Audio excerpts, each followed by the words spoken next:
Donald Trump US எலெக்ஷன்ஸ்ல ஜெயிச்சிட்டார். இதுதான் பிக் நியூஸ்.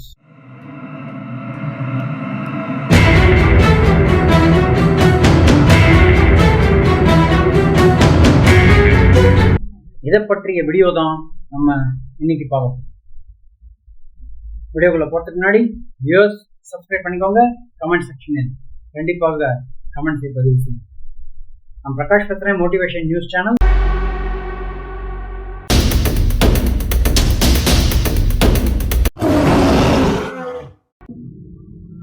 சரி, இன்றைய வீடியோ பதிவில் நம்ம என்ன பார்க்கலாம் அப்படின்னா, இப்போது பார்க்குற மாதிரி ஒரு 3 பார்ட்டாக அதை நான் டிவைட் பண்ணுறேன். ஃபர்ஸ்ட் பார்ட்டில் என்னன்னா, எப்படி டொனால்ட் ட்ரம்ப் அவர்கள் ஜெயித்தார். முன்னாடியே ஒரு வீடியோவில் போட்டிருந்தேன், ஜெயித்த பிறகு ஒரு வீடியோ போடுவேன் அப்படின்னு சொல்லிட்டு. அந்த வீடியோவில் எல்லாமே கவர் பண்ணிடலாம் சொல்லியிருந்தேன். அந்த வீடியோ தான் இது.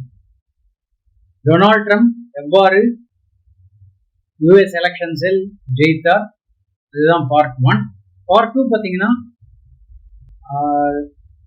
ட்ரம்ப் 2, அதாவது இப்போ இது 25 எடுத்து 29 வரைக்கும் இவர் ட்ரம்ப் இருப்பார். 28 கிட்டத்தட்ட எண்ட் ஆஃப் டிசம்பர் வரைக்கும் இருப்பார். ஸோ ட்ரம்ப் 2 எப்படி இருக்க போகிறது அதை பற்றி ஒரு கிளிம்ஸ். 3வது சர்ப்ரைஸ் எலிமெண்ட், எந்த மாதிரி இவால்வ் ஆக போகிறது ட்ரம்பின் இந்த ராஜ்யம் அப்படின்ற ஒரு விஷயத்தையும் நம்ம ஒரு ட்விஸ்டோட பார்த்துடலாங்கிறது தான் என்னுடைய இந்த வீடியோவின் சாரம். முதல் பதிவான டொனால்ட் ட்ரம்ப் எவ்வாறு ஜெயித்தார் அப்படின்னு பார்த்தீங்கன்னா, இதை பற்றிய ஒரு முக்கியமா ஒரு 9 காரணங்கள் இருக்கு. ரொம்ப ஷார்ட்டா பார்த்துடலாம் ஃப்ரெண்ட்ஸ். என்ன காரணம் அப்படின்னு பார்த்தீங்கன்னா, ஃபர்ஸ்ட்ல இருந்தே வந்து ரிப்பப்ளிக்கனுக்கு வந்து இந்த ரஜினியில சொல்ற மாதிரி கேரே செட்டிங்ன்ற மாதிரி அந்த செட்டிங் கரெக்டா ரிப்பப்ளிகன்ஸுக்கு செட் ஆயிருந்துச்சுன்னு தான் சொல்லலாம். ஸோ இந்த அதாவது அன்எம்ப்ளாய்மெண்ட்டாக இருந்தாலும் வேலையில்லா தன்மை ஜாஸ்தியாக இருந்தது, கூலி வேலை செய்பவர்களின் பாடு ரொம்ப திண்டாட்டமாக இருக்கிறது, இன்ஃப்ளேஷன் ரொம்ப ஜாஸ்தி ஆயிடுச்சு, இது மாதிரி ரொம்ப நிறைய, அதாவது இப்போ இன்ட்ரெஸ்ட் ரேட்ஸ் நிறைய ஆயிடுச்சு, மார்ட்கேஜ் கார் லோன்லாம் பார்த்தீங்கன்னா ரொம்ப ரொம்ப ஹெவியாக இருந்துச்சு. ஸோ இந்த மாதிரி இது பண்ணும்போது எலெக்ஷன் வரும்போது டெமோக்ராட்ஸ் என்ன பண்ணாங்கன்னா, ஃபெடரல் அவங்களுடைய நம்ம ஆர்பிஐ மாதிரி ஃபெட் ரிசர்வ்னு இருக்காங்க, அவங்க என்ன பண்ணியிருக்காங்கன்னா இன்ட்ரெஸ்ட் ரேட்டை கட் பண்ணியிருந்தாங்க. ஆனால் இந்த இன்ட்ரெஸ்ட் ரேட் கட் பண்ணாலுமே அதோடைய இம்பேக்ட் வந்து மக்களுக்கு போய் சேர்றதுக்கு கொஞ்சம் டைம் ஆகும். ஸோ அந்த டயத்துக்குள்ள எலெக்ஷன் முடிஞ்சிருச்சு. இப்போ சேரும்பொழுது ட்ரம்ப் வந்து விட்டார். இதுதான் அவருடைய டைமிங் பிளஸ் சொல்லலாம். இது மிக முக்கியமான முதல் விஷயம். 2வது விஷயம் பார்த்தீங்கன்னா, அதாவது ஒயிட்ஸ் அண்ட் பிளாக்ஸ் இருக்காங்க இல்லையா, அங்க ஒயிட் ஓட்டர்ஸுடைய ஷேர் வந்து இந்த தடவை ஏறி இருக்கிறது ட்ரம்ப் மேல. அதாவது நாட்டு மேல ஒரு நடைமுறையில இருக்கிற விஷயங்களை பிடிக்காம ட்ரம்பை நம்பி இருக்கும் தலைவர் ட்ரம்ப் அப்படின்னு நினைச்சுக்கிட்டு நிறைய பேர் வந்து எக்ஸ்ட்ராவா ஓட்டு போட்டுருக்காங்க. இது பாத்தீங்கன்னா 1976ல இருந்து இப்போதுதான் வந்து ஒரு 4% ஜாஸ்தியா ஒயிட்ல வந்து ஓட்டு போட்டிருக்காங்கன்னு சொல்லலாம். 67ல இருந்து 71% ஒயிட்ஸ் வந்து இந்த எலெக்ஷன்ல ஓட்டு போட்டிருக்காங்க. ஸோ இது வந்து 2வது காரணம். 3வது காரணம் என்னன்னு பாத்தீங்கன்னா, ட்ரம்ப் வந்து மெயினா வந்து மென் ஓட்டர்ஸை வச்சுதான் வந்து ட்ரம்புடைய வெற்றி நிர்ணயிக்கப்பட்டிருக்கு. கிட்டத்தட்ட ஒரு 46% ஆஃப் லாட்டினோஸ்ன்னு சொல்லுவாங்க. லாட்டினோஸ் ஹிஸ்பானிக்ஸ்ன்னு சொல்லிட்டு அங்கே சில குரூப்ஸ் இருக்கு ஒயிட் லீக். ஸோ இந்த லாட்டினோஸ்ங்கிற குரூப்ல வந்து 46% வந்து ரொம்ப ரொம்ப அதிகம் இந்த எலெக்ஷனை பொறுத்தவரை. ஸோ அது வந்து இதுதான் வந்து ரிப்பப்ளிகனுடைய ஹையஸ்ட் ஓட் ஷேர் ஃப்ரம் லாட்டினோஸ்ன்னு சொல்லலாம். இதுக்கு முன்னாடி வந்து 2004ல் வந்து ஜார்ஜ் புஷ் ஒரு 1% வாங்கியிருந்தாரு. அதை விட ஜாஸ்தியானது இந்த 46%. இது எல்லாமே வந்து நான் லாட்டினோன்னு சொல்லும்போது அந்த லாட்டினான்னு சொல்லுவாங்க. லாட்டினோன்றது மென், லாட்டினான்றது விமன். ஸோ லாட்டினோஸ் உடைய இது ஜாஸ்தியா இருந்ததுனால இது ஒரு பிளஸ் பாயிண்டாக ட்ரம்புக்கு அமைந்தது. ஸோ மெஜாரிட்டி லாட்டினோ மென் வந்து டபுள் டிஜிட்ஸ். ஹாரிஸுக்கு பார்த்தீங்கன்னா 60% ஆஃப் லாட்டினாஸ் ஜெயிச்சிருக்காங்க. பட் லாட்டினோஸ்ல இவர் தெரியும். இது ஒரு கணக்கு. ஸோ இதை தவிர யங்கர் ஓட்டர்ஸ்ல வந்து ஜெண்டர் டிவைடும் இருந்திருக்கு. அதுல வந்து ஹாரிஸ் 61% விமன்ல, ஏதாவது கிட்டத்தட்ட ஒரு ஏஜ் குரூப் 18 to 29 சொல்லலாம். அவங்க எல்லாருமே ஹாரிஸுக்கு தான் ஓட்டு போட்டிருக்காங்க. ட்ரம்ப் வந்து யங் மென் வந்து கொஞ்சம் பேர் வந்து ஓட்டு போட்டிருக்காங்க. இது வந்து ஓவராலா டெமோகிராபிக்ஸ் வர விஷயம்னு சொல்லுவாங்க. இதுதான் மூன்றாவது காரணம். நான்காவது பாத்தீங்கன்னா விமனுக்கு வந்து ஹையர் ஷேர் டர்ன் அவுட் இருந்திருக்கு. பட் அது வந்து ஹாரிஸுக்கு ஜெயிப்பதற்கு உள்ள ஒரு பர்சன்டேஜை தொடவில்லைன்னு தான் சொல்லுவாங்க. ஏன்னா 2020 பாத்தீங்கன்னா 53% வந்து விமன் ஓட்டர்ஸ் இருந்தாங்க. ஹாரிஸ் வந்து மெஜாரிட்டி ஆஃப் விமன்ல வந்து கவர் பண்ணியிருந்தாலும், அதாவது மதர்ஸ் அந்த மாதிரி உள்ள கேட்டகரியில உள்ள பெண்களை கூட ஈர்த்திருக்கிறார் ஹாரிஸ். ஆனா ட்ரம்ப் என்ன பண்ணாருன்னா, இவர் ஃபாதர்ஸ் டேட்ஸ்ன்னு சொல்லுவாங்க இல்லையா, அவங்களுடைய ஓட் ஷேரை வந்து ஜாஸ்தி எடுத்துருவாங்க.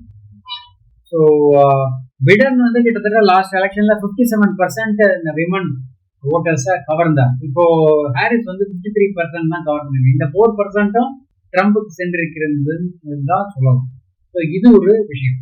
அடுத்ததாக ஜெண்டர் டிவைடுன்னு சொல்லுவாங்க. ஜெண்டர் டிவைடுன்றது எப்போ வந்து, அதாவது ஓவராலா எல்லாருமே வந்து அமெரிக்காவில் என்ன பர்சீவ் பண்றாங்கன்னா, பிரசிடென்டா ஒரு மேல் மெம்பர் இருந்தாதான் வேலைக்கு ஆகுன்ற மாதிரி ஒரு ஃபீலிங் இன்னமும் அதுல கண்டினியூ ஆயிட்டு இருக்குன்னு தான் சொல்லலாம். இந்த அமெரிக்கன் எலெக்ஷன் ரிசல்ட்டை பார்க்கும்போது, ஏன்னா நிறைய பேர் வந்து பெண்களுடைய இதை வந்து எஸ்பெஷலி ஹாரிஸ் வந்து ரொம்ப மாடரேட்டா இருக்காங்க, ஸ்ட்ராங்கா இல்லை, நம்ம வியூ பாயிண்ட்ல ரொம்ப இதுவா வச்சிருக்காங்கன்ற மாதிரி ஒரு ஃபீல் இருக்கிறதுனால ட்ரம்பே பெட்டர்ன்ற மாதிரி டிசைட் பண்ணி இருந்திருக்கலாம்ன்ற மாதிரி வருது.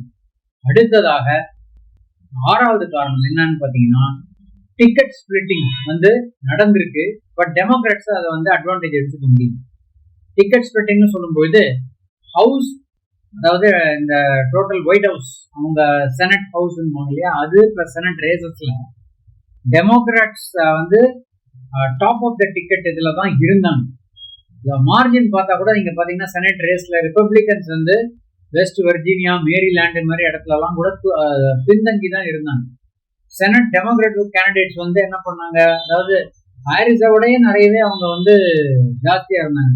13 பாயிண்ட்ஸ் மொண்டானாங்கிற இடத்துல, 8 பாயிண்ட்ஸ் இன் அரிசோனா, ஓஹியோல 7 பாயிண்ட், நெவாடால 4 பாயிண்ட், 2 இன் விஸ்கான்சின், மிச்சிகன்ல வந்து லெஸ் தேன் 1 அந்த மாதிரி ஸ்ப்ரெட்ல இருந்தாங்க. இதே மாதிரி பென்சில்வேனியால லெஸ் தேன் 1ல இருந்தாங்க.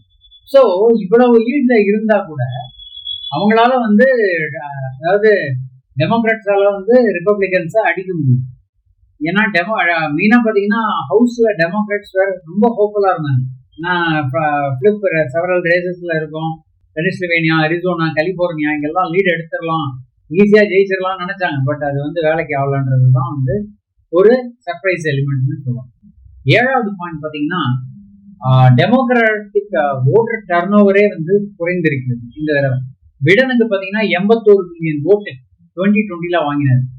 ட்ரம்ப் இப்ப வந்து ட்ரம்ப் வந்து 74 மில்லியன் வாங்கினார். இப்ப வந்து 74 மில்லியன் இதை தாண்டி பிடனுடைய 81 மில்லியனா ட்ரம்ப் தொட போறாரு. ஹாரிஸுக்கு வந்து கிட்டத்தட்ட 71 மில்லியன் தான் வரும்ன்ற மாதிரி இருக்கு.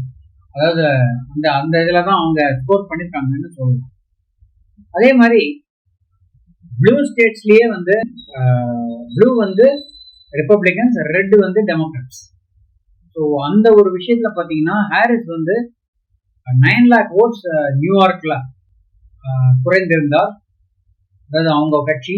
நியூ ஜெர்சியில 5 லேக் ஓட்ஸ், மேரிலாண்ட்ல 3 லேக் ஓட்ஸ், நியூ ஜெர்சி மேரிலாண்ட்ல 5 லேக் ஓட்ஸ், மாசச்சூசெட்ஸ்ல 3 லேக், வர்ஜீனியால 1.8 லேக் ஓட்ஸ். ஸோ இதுல குறைந்திருப்பதும் கூட டெமோக்ராட்ஸுக்கு ஒரு பின்வாங்குதல் என்ற ஒரு நிலைமை வந்திருந்து. ஸோ இதுதான் வந்து அவங்களுடைய செட்பேக்கு மெயினான காரணம்னு சொல்லுவோம். எட்டாவது பாயிண்ட் பாத்தீங்கன்னா, ட்ரம்ப்புடைய சப்போர்ட்டை வந்து இந்த எக்ஸிட் போல்ஸ் மாதிரி உள்ள விஷயங்கள்லாம் வந்து ரொம்ப டிஸ்கவுண்ட் பண்ணாங்க. ஏன்னா ட்ரம்ப்புக்கு கிடைத்த வெற்றி எங்கேருந்து வந்தது அப்படின்னா, மிடில் கிளாஸ் மற்றும் ஒர்க்கிங் பீப்புள்ல இருந்து நிறைய ஓட்டு வாங்கியிருக்காரு ட்ரம்ப். ஆனா டெமோக்ராட்ஸ் பாத்தீங்கன்னா எலைட் கிளாஸ் சொல்லுவாங்கல்ல, ரிச் கிளாஸ், அவங்கள மட்டும்தான் டார்கெட் பண்ணி அவங்கள்ட்ட இருந்து தான் நிறைய ஓட்ஸ் வந்ததாக தெரிகிறது. ஸோ கண்டிப்பா டெமோக்ராட்ஸ் வந்து முக்கியமா கடைசியான ஒரு பாயிண்ட் என்னன்னா, டெமோக்ராட்ஸ் சில நிச்சயமா எங்க தோத்தோம், மிடில் கிளாஸ் ஒர்க்கிங் கிளாஸுக்கு நம்ம வந்து எடுக்கணுமா நம்மளுடைய பாலிடிக்ஸ் அப்படின்றத வந்து அவங்க ஒரு இது பண்ண வேண்டியிருக்கும், சோல் சர்ச்சிங் பண்ண வேண்டியிருக்குங்கிறது தான் வந்து இந்த டோட்டல் எலெக்ஷனுடைய ஒரு பிரதிபலிப்பாக தெரியும். ட்ரம்பை பொறுத்தவரை வெற்றி பெற்று விட்டார், அதாவது மாசுக்குள்ள தலைவனாக ட்ரம்ப் வந்துள்ளாருங்கிறது தான் இந்த எலெக்ஷனுடைய ஒரு அவுட்கம்னு சொல்லுவோம். ஸோ இதுதான் பார்ட் நம்பர் 1. சரி, இப்போ ட்ரம்ப் செலக்ட் ஆயிட்டாரு, காரணம் என்னன்னு பார்த்துக்கோங்க. இப்போ அடுத்ததான் நம்ம பார்க்க போற விஷயம் என்னன்னா, ட்ரம்ப் 2 எவ்வாறு இருக்கும், அமெரிக்காவுக்கு எவ்வாறு இருக்கும், உலக நாடுகளுக்கு எவ்வாறு இருக்கும், இதுதான் வந்து மிக முக்கியமான செய்தி, மிக முக்கியமான எதிர்பார்ப்பாகவும் இருக்கு. ஸோ இந்த தயவு செய்து இந்த ஒரு இதை நீங்க வந்து ரொம்ப கவனத்தோட கேளுங்க. ஏன்னா இதுல வந்து பல விஷயங்கள் அடங்கி இருக்குன்னு சொல்லுவோம். மிக முக்கியமான விஷயம், இதையும் பிரீஃபா சொல்லிடுறேன். மிக முக்கியமான விஷயம், ட்ரம்ப் வந்தார் அப்படின்னா ட்ரம்ப்புக்கு வாரே பிடிக்கும். இப்ப நடக்கிற ரஷ்யா உக்ரைன் வார புட்டின்கிட்ட பேசுவேன், ஜெலன்ஸ்கிட்ட பேசுவேன், 24 மணி நேரத்துல போரை நிறுத்துவேன்னு சூழ்நிலைத்திருக்கிறார் ட்ரம்ப்ங்கிறது தான் மிக முக்கியமான பஞ்ச்லைன். இதற்கு அடுத்து இன்னொரு வாரம் நடந்துகிட்டு இருக்கு, ஈரான் இஸ்ரேல். இந்த வாரம் வந்து நிறுத்தப்படும் அப்படிங்கிறதுல என்ன சந்தேகமும் இல்லை. ஹமாஸ் கூட நம்பிக்கை தெரிவித்திருந்தார்கள், நாங்க வந்து ட்ரம்ப் வந்துட்டாரு, கண்டிப்பா இதுக்கு ஒரு முடிவு வரும்னு நாங்க எதிர்பார்க்கிறோன்ற அளவு அப்படியே வெயிட் அண்ட் வாட்ச் சிச்சுவேஷன்ல போயிட்டு இருக்கிறது அந்த செய்தி. ஆனா இப்போ விஷயங்கள் வந்து சூடு பிடித்திருக்கின்றன தான் சொல்லலாம். ட்ரம்ப் ஜனவரி 20ஆம் தேதி பதவி ஏற்க இருக்கிறார். இதுக்கு முன்னாடியே மேட்டரை முடிச்சிடணும்னு சொல்லிட்டு பிடன் வந்து ரொம்ப ரொம்ப ஹெவியா அந்த ரஷ்யா உக்ரைன் வார்ல வந்து ப்ரெஷரை போட்டு கொண்டிருக்கிறார். எந்த அளவுன்னு நம்ம அந்த லாஸ்ட் வீடியோலயே பார்த்துட்டோம். ஸோ கண்டிப்பா அவருடைய ஏசிடிஎம்எஸ் அப்படின்ற மிசைலும் யூகேயுடைய ஷேடோ மிசைலும் எல்லாமே வந்து சேர்ந்து ரஷ்யாவை அட்டாக் பண்ணியிருக்காங்க உக்ரைன். ஸோ நேற்றைய தினம் மிக சூடு பறக்க ஒரு செய்தி என்னன்னா, ஒரு ட்ரெயின் வந்து இந்த ஏசிடிஎம்எஸும் அந்த ஷேடோ மிசைலையும் யூகேயுடைய ஷேடோ மிசைல் எடுத்துட்டு போகும்பொழுது அந்த ட்ரெயினை வந்து ரஷ்யா மிசைலை வச்சு பிளாஸ்ட் பண்ணியிருக்காங்கிறது தான் மிக மிக முக்கியமான செய்தி. ஏன் இந்த சுறுசுறுப்பு, ஏன் இந்த விறுவிறுப்பு?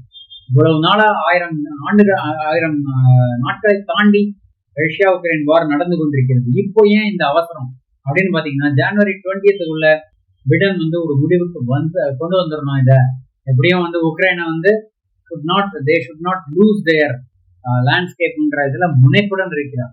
ஆனா ட்ரம்ப்புடைய ஸ்ட்ராட்டஜி கொஞ்சம் கொஞ்சமா வெளியே வருது.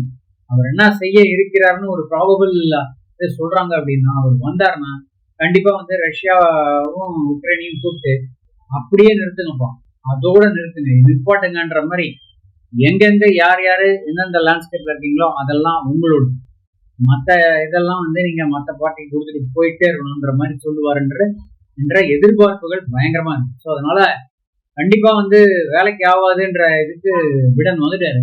இதுல இன்னொரு விஷயம் என்னன்னா, ட்விஸ்ட், நாட்டோவை வந்து ட்ரம்ப் ஆதரிக்க மாட்டார்ன்ற மாதிரி தெரியும். அவர் வந்து ட்ரம்ப் என்ன சொல்லியிருந்தார் போன இதுல அப்படின்னா, நாட்டோவை கலைத்து விடலாம், நாட்டோ இஸ் டெட் அப்படின்றாரு ஈஸியா. ஸோ இதை வந்து எதிர்பார்த்து கான்ஸ்டிடியூஷன்லயே US cannot walk out of நாட்டோன்ற மாதிரி ஒரு இதை வந்து பிடன் வந்து இப்போ மாத்தி இருக்கிறதாக செய்திகள் வருகின்றன. எப்படி இருந்தாலும் கடைசியில் head of the state, that is US உடைய அதிபர் தான் வந்து அதுக்கு முடிவெடுக்க பவர்ஸ் இருக்குங்கிறது வந்து நிலையாக தான் இருக்கு. அதனால அதை வச்சு ட்ரம்ப் வந்து நிறைய விளையாடவும் வாய்ப்புகள் இருக்கு. ஸோ இதுதான் வந்து நம்ம அந்த பார்க்கும் போர் எனக்கு பிடிக்காது, போரை நிறுத்துங்கப்பான்னு சொல்ல போற அந்த விஷயத்துக்கு உள்ள பிரதிபலன்கள்னு சொல்லுவாங்க. இது ஒரு பக்கம். இரண்டாவது பக்கம், சரி போர் தான் பிடிக்காதுன்னா எதுதான் அவருக்கு பிடிக்கும் அப்படின்னு பாத்தீங்கன்னா, டேரிஃப்ஸ் அவருக்கு ரொம்ப பிடிக்கும், பிசினஸ் ரொம்ப பிடிக்கும், ட்ரேட் வார் ரொம்ப பிடிக்கும். இதெல்லாம் தான் வந்து அடுத்ததாக அமெரிக்கா எடுக்க போகும் நிலைப்பாடுகள்னு சொல்றது. அதனால பாதிப்புகள் யாருக்கெல்லாம் வருதுன்னா, உலக அளவுல பாதிப்பு வரும். ஆல்ரெடி நேற்றைய தினம் என்ன சொல்லிட்டாரு ட்ரம்ப் அப்படின்னா, எனக்கு வந்து எந்தெந்த கண்ட்ரிஸ் வந்து BRICS, especially BRICS south Asian forum பார்த்து சொல்லியிருக்காரு, எங்களுடைய டாலரை வந்து நீங்க லெசன் பண்ணிட்டு, அதாவது வீக் பண்ணிட்டு நீங்க பாட்டுக்கு உங்க டாலர் உங்களுடைய கரன்சியில ட்ரேட் பண்ணீங்கன்னா அமெரிக்காவை நீங்க மறந்துடலாம், அமெரிக்கன் மார்க்கெட் உங்களுக்கு கிடைக்காதுன்ற மாதிரி ஒரு பயங்கரமான ஒரு ஸ்டேட்மெண்ட் விட்டுருக்காரு ட்ரம்ப். இது ஒரு புறம். இரண்டாவது பக்கம் சைனாவை பொறுத்தவரை டாரிஃப்ஸை ஹெவியா ஒரு 60% மேல ஏற்றுவாருன்னு ஒரு எதிர்பார்ப்பு இருக்கிறது. இந்தியாவையும் அவர் விட்டு வைக்கல. இந்தியாட்ட பொறுத்த வரைக்கும் அவர் என்ன சொல்லிட்டாருன்னா, இந்தியா நல்ல கண்ட்ரி தான், ஆனா அதே சமயம் அவங்க வந்து சிரிச்சுக்கிட்டே வந்து டாரிஃபை ஏற்றக்கூடிய ஒரு கண்ட்ரி, கண்டிப்பா நான் இதுக்கு வந்து இடம் கொடுக்க மாட்டேன். பட் எனக்கு இந்தியா ரொம்ப பிடிக்கும், மோடியை ரொம்ப பிடிக்கும்னு அந்த ஸ்டான்ஸ்லயும் மெயின்டைன் பண்றாரு. So he's a statesman. கண்டிப்பா அவருக்கு எப்படி மூவ் பண்ணணும்னு தெரியும். ஸோ கண்டிப்பா அந்த ஒரு இதுல வந்து நிலையாக இருப்பாருன்னு எதிர்பார்ப்புகள் கூடுகின்றனன்னு தான் சொல்லலாம். இது இந்த பக்கம் இருந்தா, இன்னொரு சைடு வந்து பாத்தீங்கன்னா ஆஸ்திரேலியா அந்த மாதிரி கண்ட்ரீஸ்ல, இந்த குவாட் கண்ட்ரீஸ்ல எப்படி அவர் பிஹேவ் பண்ண போறாரு அப்படிங்கறத எதிர்பார்ப்பும் அதிகரித்திருக்கிறது. டாரிஃப் விஷயத்துல எல்லாத்துலயுமே வந்து ஏற்றுவாருன்னு தான் எதிர்பார்க்கிறோம்.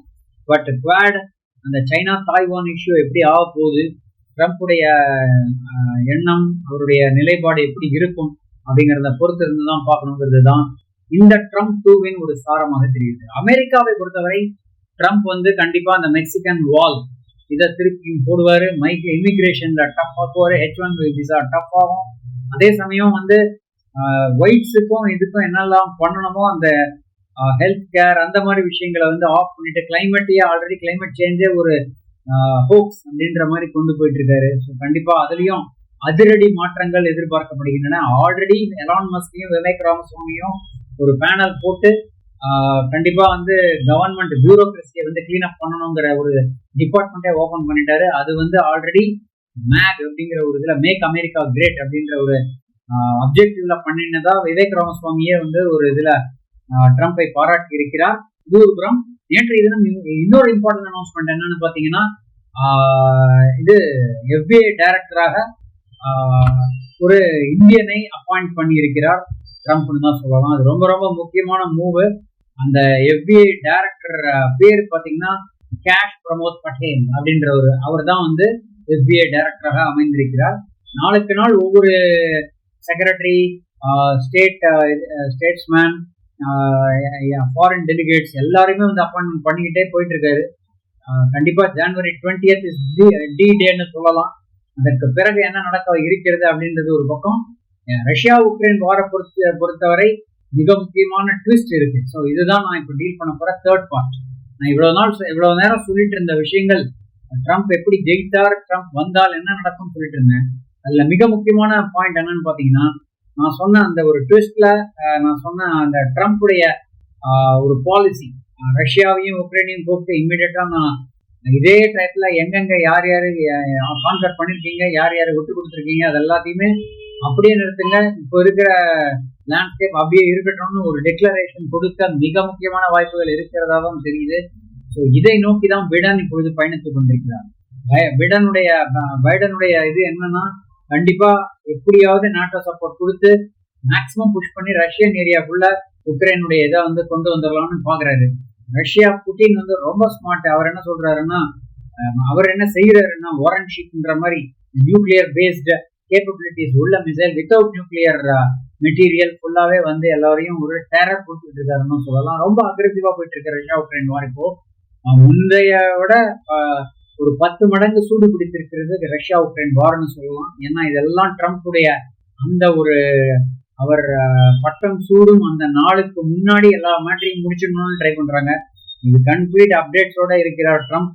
எவ்வாறு விஷயங்கள் நகரும் என்பதை பொறுத்திருந்து தான் பார்க்கணும் அப்படின்றது தான் என்னுடைய வீடியோவின் இந்த சாரம்.